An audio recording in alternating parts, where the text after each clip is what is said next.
so I don't lose it. Okay, let's get started. Welcome, everybody. This is the Bette's Business Book Club January meeting, and we're discussing, I never know what direction things, oh, and it's green, I messed stuff up. Subscribed by Tien Tzuo. I'm not totally sure how you pronounce his name. I don't know how many people on here read it or not, but this is, I would say, one of the most important business books that I have read recently that wasn't a serious academic tome. I actually, for my own business, just recently have been transitioning into a subscription-based fee structure. And it is not the easiest transition. And this book was mind-blowing. I kind of wish I'd read it a couple years ago when he put it out. I think it's from 2018, something like that. And it's really like, I hate to throw the MBA jargon out there, but it's a paradigm shift. It is not, one day you just say, hey, I'm gonna do subscription based fee structure and away you go. It's a bit more complicated than that. But I think if anything showed us how powerful subscription services are, it will be the corona lockdowns of 2020, because anybody here have a Netflix account or signed up for multiple streaming services during this whole situation? I know we added Disney Plus, whatever it is. I know at least I've contemplated another one just to get the other spin-offs of The Walking Dead so I could watch those because they're not on Netflix. But it's so powerful, but it's such a different approach than what you might have done in the past. And that's true whether you've got a service or a product, right? Because you're shifting from a transactional relationship with your customers to much more of an ongoing relationship with them. It's not like a one and done. And even when something that's sort of recurring, like for me, I do a lot of taxes, people come year after year, but once a year isn't so much of a relationship as once a month or once a quarter even. It's just, it's a really different approach. And I think I have a whole bunch of things flagged on my book, which I'm not going to show you to screw up my background here. But, one of the things is actually in the very last paragraph. And he says that when you switch to a subscription-based business, you're focusing your business model on the happiness of your customer, right? And it kind of seems like, well, shouldn't everybody do that? But we all have dealt with plenty of businesses that do not focus on your happiness, right? Have you ever had to deal with Comcast or AT&T? They do not care about your happiness. And that's a subscription business. But in a more modern, agile, flexible, very, modern kind of a business, your relationship with your customers and their level of happiness is so important, especially with social media, right? How quick is someone to say, oh, this restaurant was terrible, I give them 1 star on Yelp, you pan them on Google, whatever it is. It's a huge thing that you need happy customers. So I'm sorry, I'm a little jumping around here.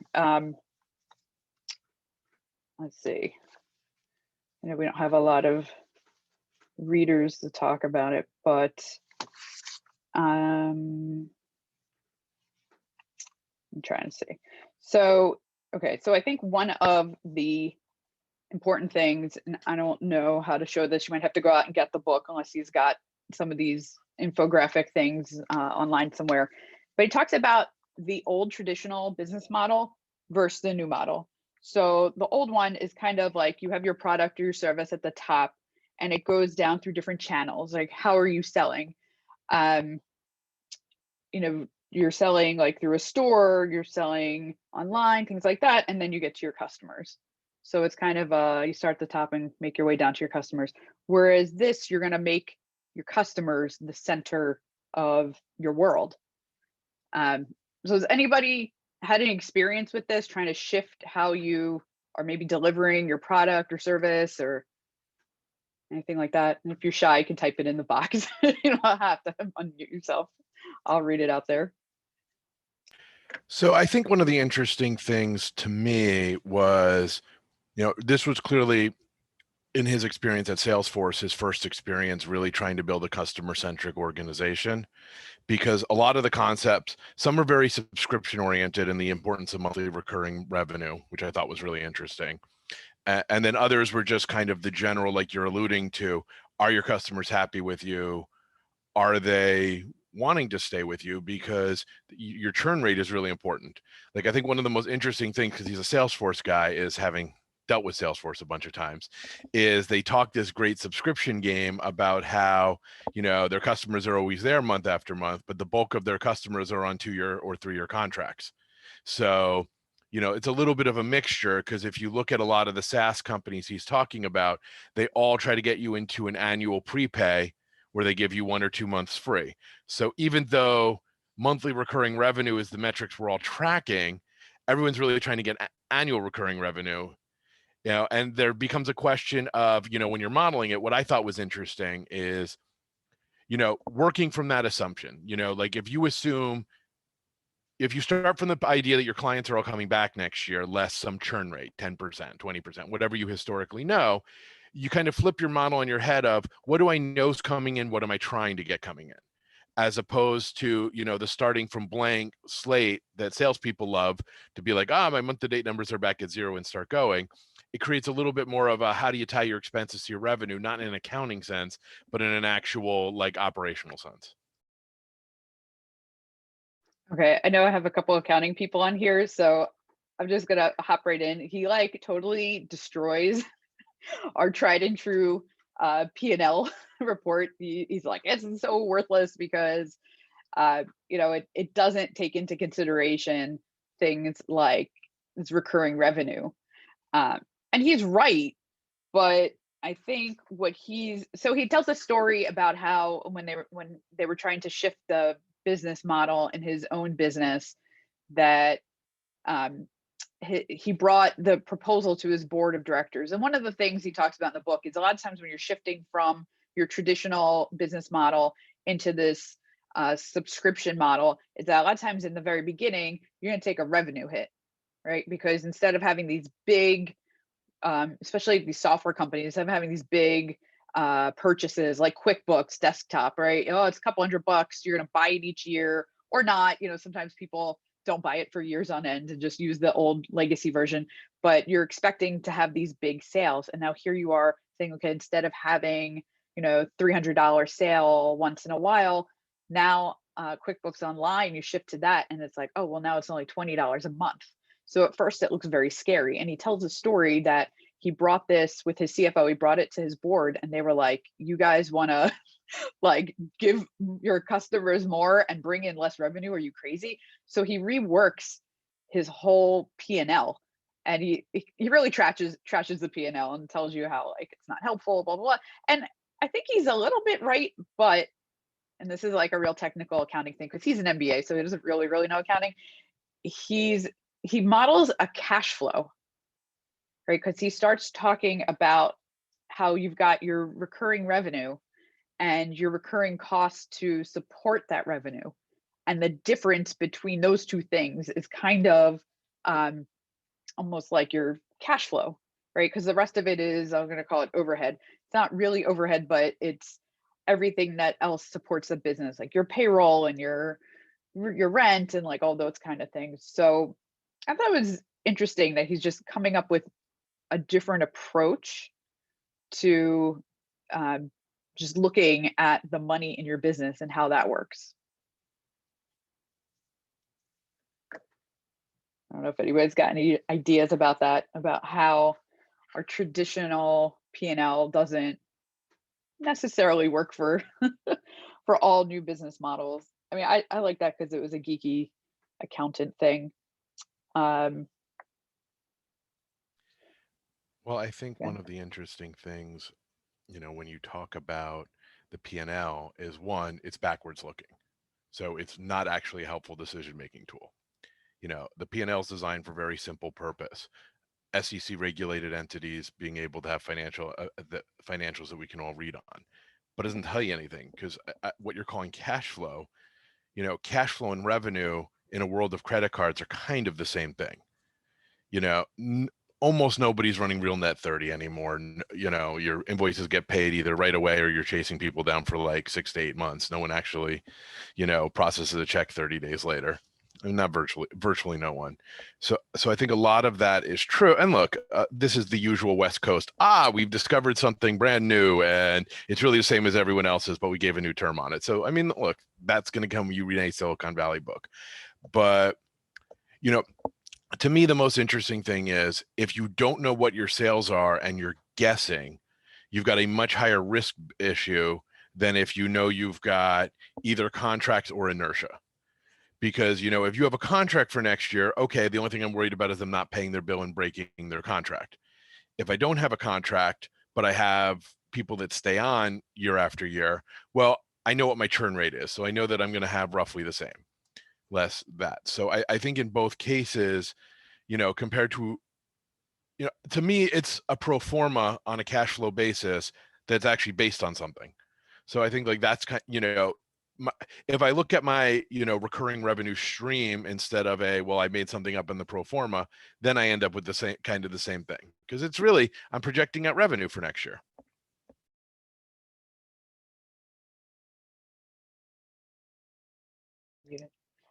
Okay, so this is his very specific model that he likes to use in lieu of a P&L. So, and I'm like a profit first professional that is tries to explain to clients frequently how their P&L and their cash are not the same, and it's sometimes confusing.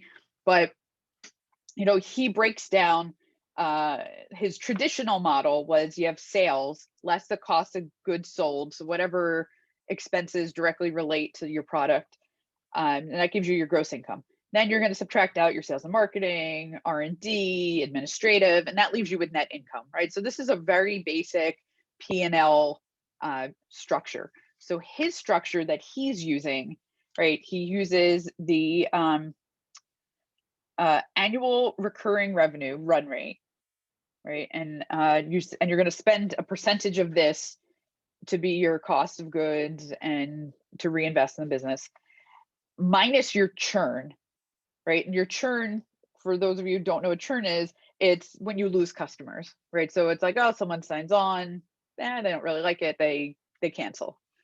And you take the annual recurring revenue minus your churn plus your annual contract value for your new and existing clients, it gives you a annual run rate that you're expecting at the beginning of the next period. So it lets you kind of start the month, and kind of what Alex was saying, you kind of know what you're getting into at the beginning of the month instead of starting back at zero, which is a bit of a novel way of looking at things.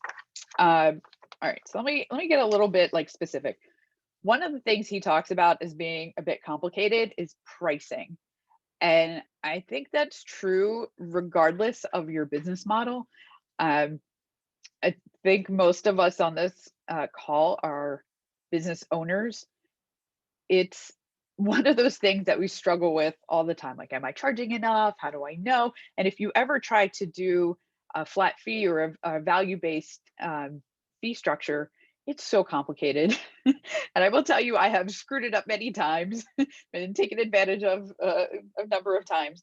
And I think he said it here when he surveyed a bunch of traditional companies, and they said they only spent like 10 hours a year or something on their pricing. And I'm like, I feel like I could spend an entire day, once a week thinking about my pricing. So pricing and packaging, it's probably one of the hardest things to start as far as kicking off a subscription based model for your company. And you really need to put a lot of thought, not just in the price, but what are you going to do? in setting up my various packages and whatnot, like we've already gone and changed and restructured, I don't know, probably like 3 times in the last 2 months. And I've tried this before. I've tried to set up packages in the past, and it's not worked. It's not worked well at all. So it's really a bit complicated. But the thing is, if you're able to test, right? If you set something up and you try to bring on some clients to see how it works, you can quickly see, yay, it's good, nay, it's bad, and adjust it from there. So you really have to kind of keep an eye on his, his little cash flow and see how much is it costing you to service those monthly customers, so that you don't end up in a position where it costs you more to service them than you're getting in the not just that month, but you have to look at a bit of a period, maybe a year, because you don't want to set yourself up so that your prices are too low and then you just kind of tailspin and the business can't take off. So if you can get into that right mix of prices and services, you'll set yourself up for continued growth, which is kind of cool. Let's see what else. Pricing and packaging. That was pretty darn important. And acquiring your initial set of customers. So especially if you're already in business, this is not going to be for all of your existing customers. They had a whole story in this book about Adobe, where they had to switch from their big software package, and they wanted to kind of move it into the subscription based, like cloud offering. And they couldn't just like boom, flip a switch and do it. They had to keep their traditional and then slowly bring on new people and slowly move people over.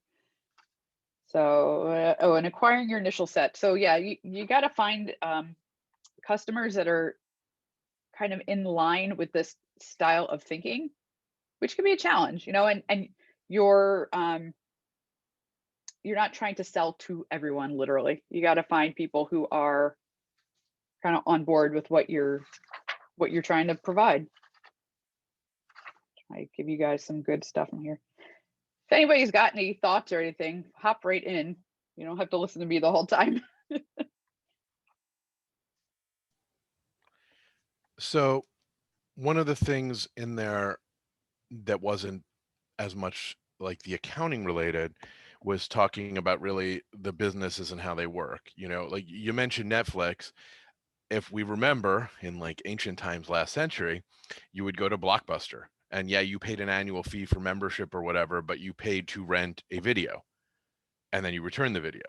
And a lot of people focused on the late fees and all that, which was everyone hated. But in the case of Netflix, whatever package you had, you paid whether you turned the videos over 8 times in the month or never. And it was, the consumer space usually moves faster than the business space. When this all came out, I was in the IT space, and when they talked about infrastructure as a service and software as a service, it was kind of crazy because you bought a server and it lasted for 3 to 5 years, and you paid for your software, and maybe you paid for upgrades or not, but it was always, what were we going to spend? But nobody knows how to do a capital expenditure estimate at all. That's not an accountant. So, you sit there and you're like, I don't know what I'm going to spend this year. But if you switch it to an operating expense, well, now I know what I'm going to spend next quarter. We get, at the office, we get a credit card hit from Microsoft every month for a couple grand, and it is our Microsoft 365 Outlook and Office packages. And when someone comes on, we add an account. When somebody leaves, we lower the account, and it kind of adjusts each time. But we now know it's on a per employee basis. I don't need to figure out how to get the IT expenditure for a new employee to sign on. So I think that, and you look at how that kind of moved, will it enter other industries? Probably, because everyone's business is focused mostly on, what is my income month after month? A constant expense is much easier to handle than one big one a year. If you have to go and pay, if you have a 10, it's like why do most people escrow their property taxes and their homeowner's insurance? Because a couple $100s a month rolled into your mortgage payment just becomes part of life. Most people can't come up with, big one-time amounts. So in many ways, the subscription model is really just that. It's moving it to, I know what I'm spending each month. And, it has the spillover of, if my customers hate me, they can look to replace me any month. Whereas if they've already paid me, I don't care if they hate me. But that's what I thought was interesting. Okay, so something else that's interesting, it talks about a bit of the end of ownership culture. Kathy, Mary, Kelly, what demographics do you guys work with? If any of you want to either unmute and say, or if you want to just message it to me, it's fine. Okay, Kelly works with law firms. Kelly, what kind of age range are you working with? Are you working with older people, younger people? Maybe you have no idea, which is something else he talks about where you don't know anything about demographics of your customers. Mid-age 35 to 50. Okay, so you're hitting,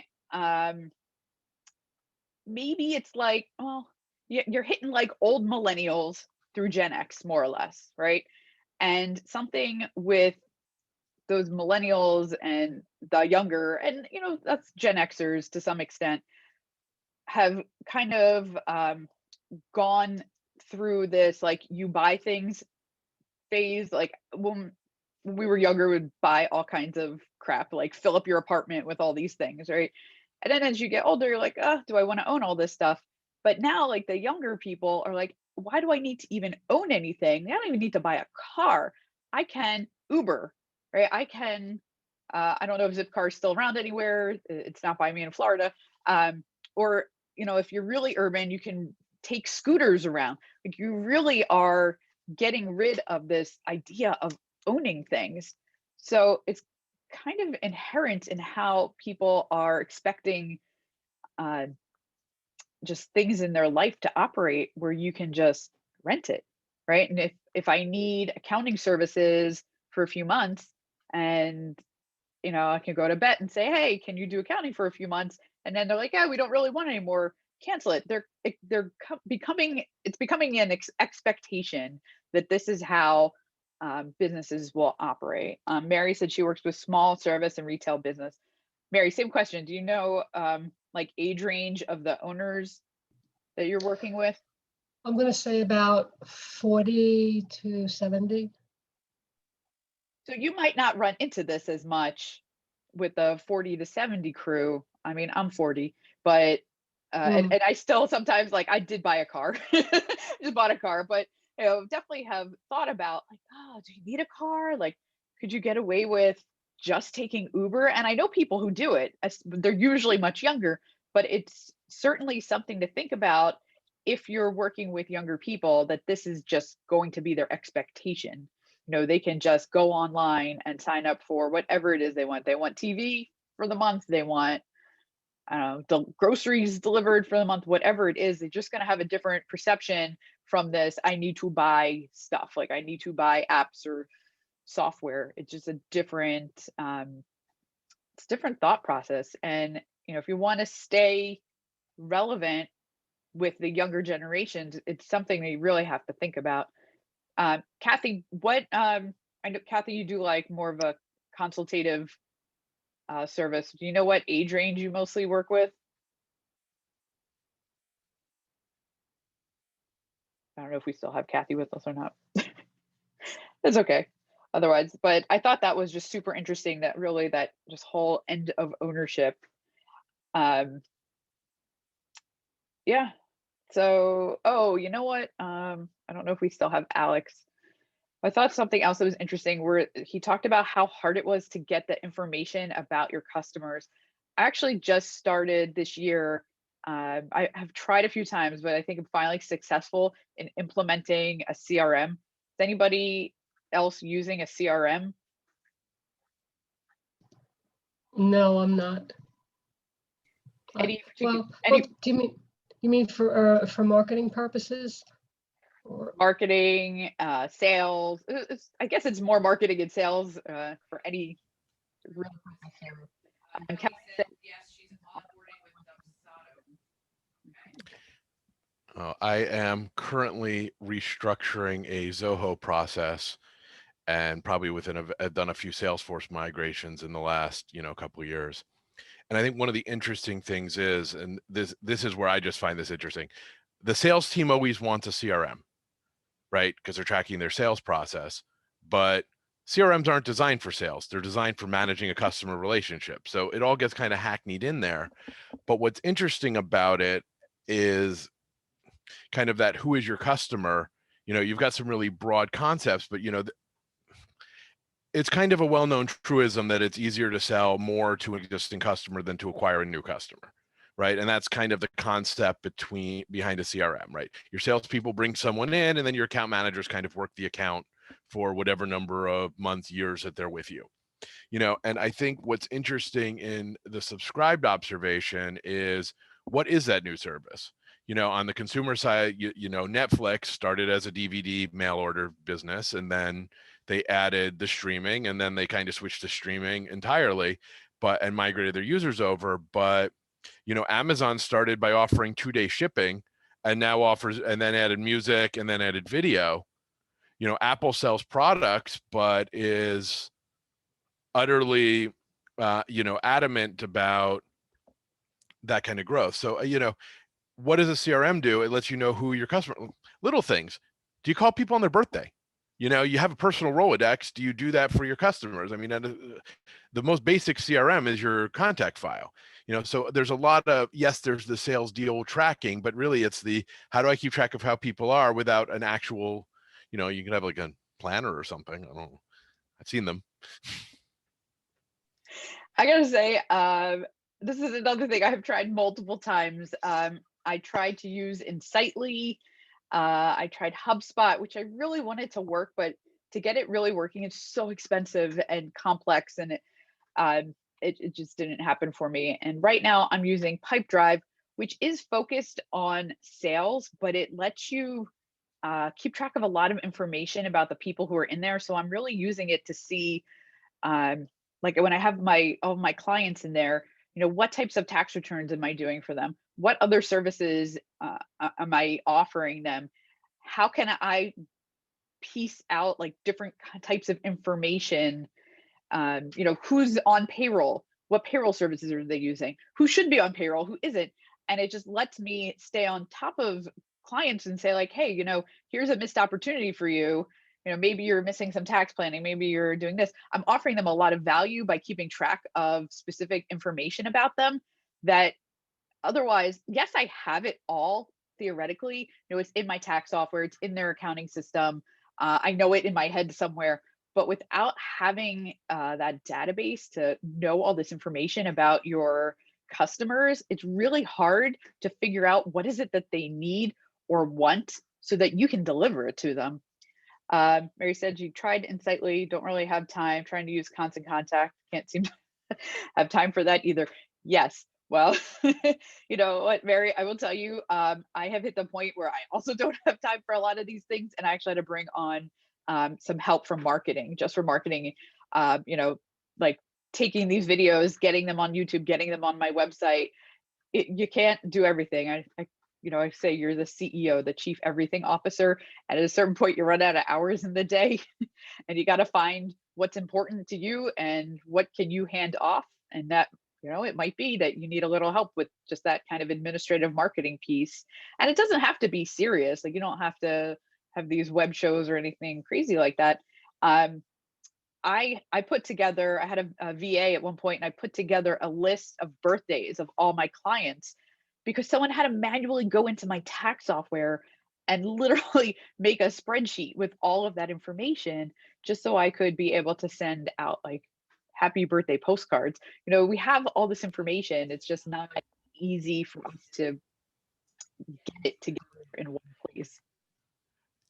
I sat at a Salesforce little mini conference, and they ask who here's a paperless office, and we all put our hands up because it's like, yeah, no one's running paper around, right? Like we don't have carbonless. And they're like, how much of your business does any of your business run on spreadsheets? We're all like, yeah. They're like, then you're not paperless.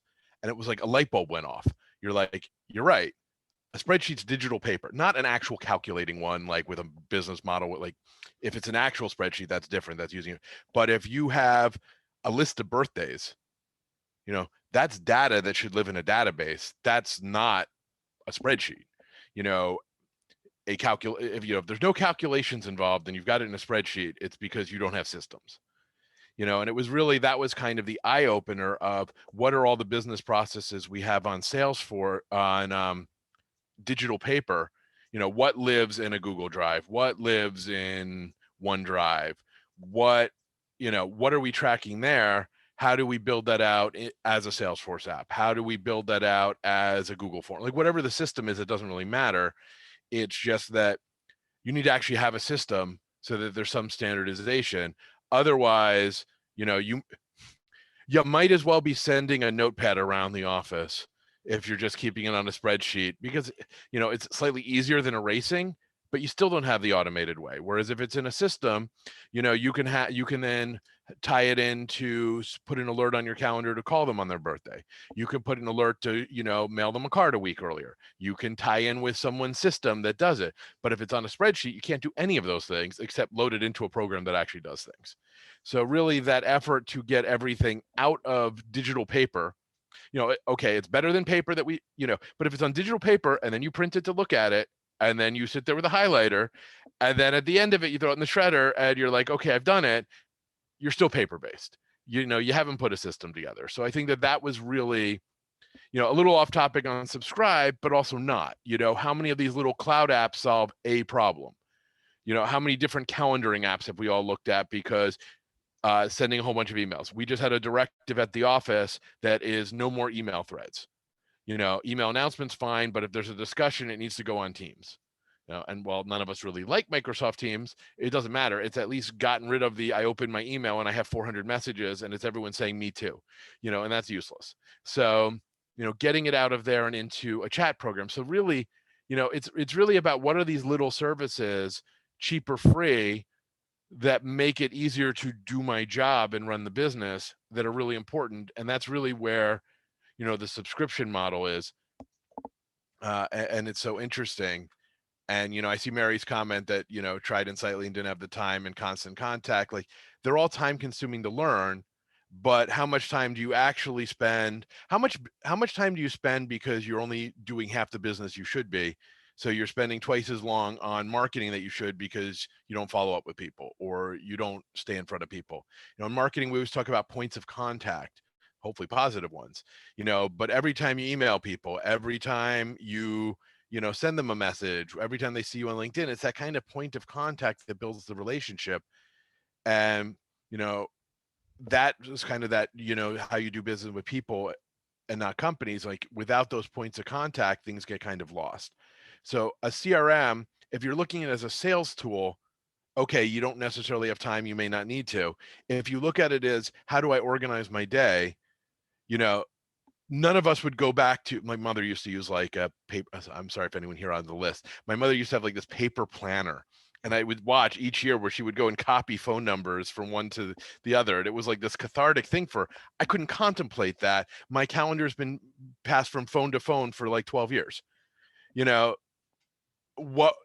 really a CRM is really just that next level where now you've got those people as contacts and you've got them grouped into companies and you kind of track your activities to whatever level you want. So I think that, whatever it is, how do you move your at its core of Subscribed is how do you make sure your clients like you, and how do you, turn this into an ongoing relationship instead of a one and done system. And everyone on here that's a consultant is doing it. Everyone who works with the same clients month after month, year after year is doing it. It's just, is it structured or not? And do you have a plan for it? Because then it's subscribed and it's very exciting. But if you just go back to the same people each year, it's the same thing. But it's really, how do you build those relationships and build your business around the people you like working with and like you, versus who can I sell to this week? I want to ring the bell or blow the horn or whatever your sales floor does. There was something that he mentioned in here, and I don't remember where in the book it fell out, but he talks about the incongruity between your internal processes and your business and what your customers want, which I thought was really interesting because, I mean, I'll give you like a very specific example. Every once in a while, when I do a tax return, it has to be sent in on paper for whatever reason. Most of the time, we use the e-file system. Sometimes it doesn't. So when inevitably, every time I have one of those, it needs to be filed on paper. I get it all prepped. It takes so much longer to get it prepped to be, I'm saying on paper, it's a PDF, but it's not, kind of done for me by the software. I have to manipulate it a bit. And I send it to the client and I'm like, here you go, sign it, send it out. Oh, we moved. Can you just update the address? Oh my God, update the address takes me an hour because you have to change it in the system, not a big deal, but you have to reprint it, reformat everything, do it all over again. And most of the time it's like, whatever, suck it up and do it. But if you're really busy, it's like this becomes such a horrible thing. And the customer just doesn't care, right? The client's like, you screwed this up, you need to fix it. And I'm just like, don't you understand that this doesn't work for me? And he really highlights in here how, your processes have very little to do with your customer happiness. And, when you're focused on how do I make my customer happy, you kind of have to get past those process issues. And he talks a lot about like realigning how your business operates and making it lean. And he really trashes ERPs, which I've never used an ERP. I don't really know much about them, but how they're like dinosaurs and not useful so much for very modern based business. Yeah, and what he's really trashing is Oracle, because he doesn't like Oracle's ERP, because all of these systems, ERP just means enterprise resource planner. If you use a payroll system, that's part of your ERP. If you use an accounting system, that's part of your ERP. If you've ever reserved a room or, tracked your calendar for consulting work, that's your ERP. All ERP is, I plan how I run my business, not just sales. So really, up until the point you sell the client as your CRM, everything after the client says yes is your ERP, and that contract is kind of that transitionary phase. So he trashed the legacy ones, because the legacy ones were messes, but really, a project management system, none of us would go back to not having that. And a project management system is part of an ERP. It's just, do you have it as a big integrated dinosaur from Oracle, or do you have it piecemeal? But either way, it's kind of the, how do you operate your business? How do you track things? If you have 10 consultants working for you, do you know when they're engaged? Do you know who's engaged next month? Or are you just going to pay people and hope you have work for them? Right? Like, so that really is, all these things are just, what does my ERP do for me versus do I need the concept of it? So I thought I thought one of the kind of the, what is in a subscription-based world, what does your ERP look like? Looks totally different. You need something that does recurring billing. That used to be a nightmare. Could you, like, it's the equivalent, you can't actually take someone's credit card and like scan it each month and like, remember those old carbon things that you rolled across, like, but you got to be able to do a subscription service. And remember when everyone tried to make you not cancel and was impossible to find the cancellation, and you could sign up in 3 seconds, but if you wanted to cancel, you had to do, 12,000 steps. Well, that's a great way to get panned and go out of business. So it really has to be frictionless. I have to want to do business with you, not be tricked into it. Yeah, that's all such great concepts. I'm just thinking about when I tried to leave my gym a million years ago when I left Boston. Like, I was like, I physically moved to Florida. Like, please stop charging me. And I had to prove to them that I actually left. I'm like, are you kidding me? Like, I'm like half a continent away. Like, leave me alone. But okay, so I think that's pretty much the gist of it. Just to backtrack, you got to start thinking about things that seem like a one-off experience as a, how do I take what I think I sell, right, and turn it into what does my customer need. One of the things that actually was interesting, I'll just tell another story from the book. He talks about, I don't think it was Caterpillar, I think it was one of their competitors. So they made these like, giant equipment, like bulldozer type, dirt moving things. And they realized that, yes, they sell this giant machinery, but they were really in the business of helping their customers move dirt. And once they made that realization that there's a difference between what do they do or sell and what business are they really in for their customers, it allowed them to create a subscription service that they didn't have before. So if you can figure out like what business are you really in, I'll say for me, I thought that, you know, as an accountant, CPA, I thought I created tax returns and financial statements. No, that is not the business that I am in. I guess that is my Mary's babysitting. Okay, sometimes I'm also a psychiatrist, but the business I'm in is creating peace of mind for my clients that their finances are okay, that they don't owe $1 million on April 15th, that they are going to stay in business, that, you know, they don't have IRS problems. So the business I'm really in is financial peace of mind. And once I realized that, and that I'm not in the business of producing tax returns, like, yeah, I do that, but that's not really what I'm doing for my customers.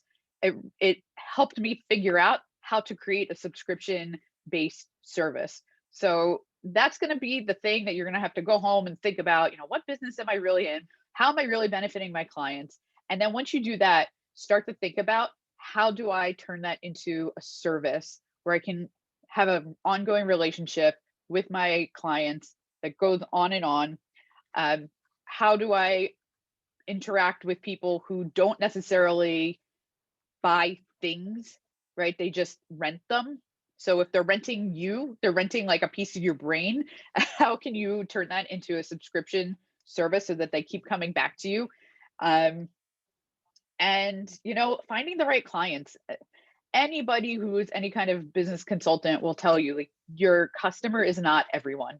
It's not possible. And you don't want it to be everyone, because that just drives you right down to the bottom. You become a commodity. You don't want to work with everyone. I also work with law firms and consultants, things like that. You know, I don't do very much retail. So Mary, glad to know that you do. I'd love to send people to somebody else, because when they come to me, I just cringe. Restaurants and retail, I like run away screaming. And yeah, just, you know, rethinking your general approach to the new world where everyone wants a click and to have what they want right away. I don't really have much else. I highly recommend reading this book. It will change your mind. I was really like against value pricing and like all this stuff for a long time, because I was so trapped in that, like, I sell my hours. And if you ever want to get past selling your hours and to grow your business, you need to think of things in different ways. It's not going to be an overnight, you know, oh, I get it now. It literally probably took me 5 years of thinking about this to get to the point where I'm like, I get it now. So that's all I got. Anyone have anything they want to hop on? Shout out, thoughts? All right, let me see. I will tell you what the next book club, because I already have that. Let's see, February, and I am actually going to have to change the date.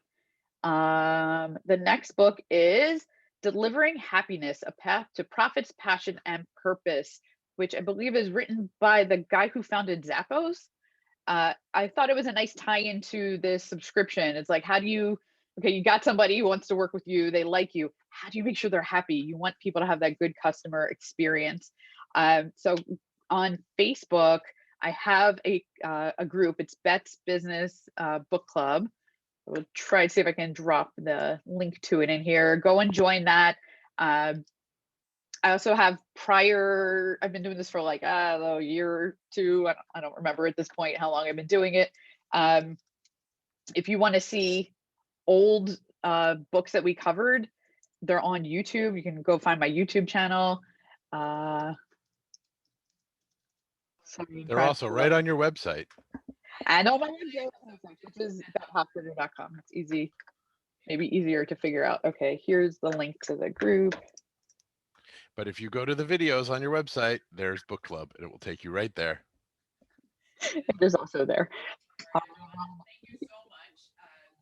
You know, if anyone wants to like have a virtual coffee, talk about any of this, hit me up, because I'm finding it so fascinating, being such like a hourly straight and narrow accounting person, and it's blown my mind a little. But that's all I got, guys. Thank you so much. Hopefully see you next month.